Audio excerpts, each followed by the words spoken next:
Palakkad തോൽവിയിൽ K സുരേന്ദ്രനെ പ്രതിക്കൂട്ടിലാക്കുകയാണ് എതിർപക്ഷം. V Muraleedharan Krishnadas പക്ഷങ്ങൾ എന്ന സമവാക്യവും തെറ്റിച്ച് ബി.ജെ.പിയിൽ സുരേന്ദ്രനെതിരെ വിമർശനം കടുക്കുന്നത് എന്തിന്റെ സൂചനയാണ്?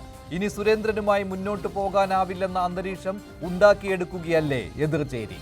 സുരേന്ദ്ര വിരുദ്ധർ തലപൊക്കിയപ്പോഴും ശോഭാ സുരേന്ദ്രൻ മൗനിയായി തുടരുന്നു. സുരേന്ദ്രനെ കൈവിട്ട് വി മുരളീധരൻ കളിക്കുന്നത് ഒഴിവു വരുന്ന പാർട്ടി അധ്യക്ഷ പദത്തിനോ? പാലക്കാട് തോൽവി ഇരന്നു വാങ്ങിച്ചെന്ന വിമർശനത്തിനിടെ ദേശീയ നേതൃത്വത്തെ സുരേന്ദ്രൻ രാജ്യസന്നദ്ധതയും അറിയിച്ചു.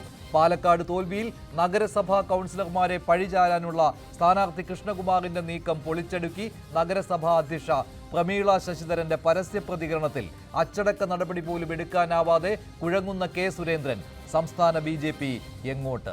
ഓരോ തെരഞ്ഞെടുപ്പിലും വോട്ട് കൂടുമ്പോഴും നേതാക്കളുടെ തമ്മിലടിയിലുണ്ടാകുന്ന തോൽവി വീണ്ടും പാർട്ടിയുടെ ലക്ഷോപലക്ഷം അണികളെ നിരാശരാക്കുമ്പോൾ പ്രൈം ഡിബേറ്റ് ചർച്ച ചെയ്യുന്നു. സുരേന്ദ്രൻ നിൽക്കണോ അതോ പോണോ?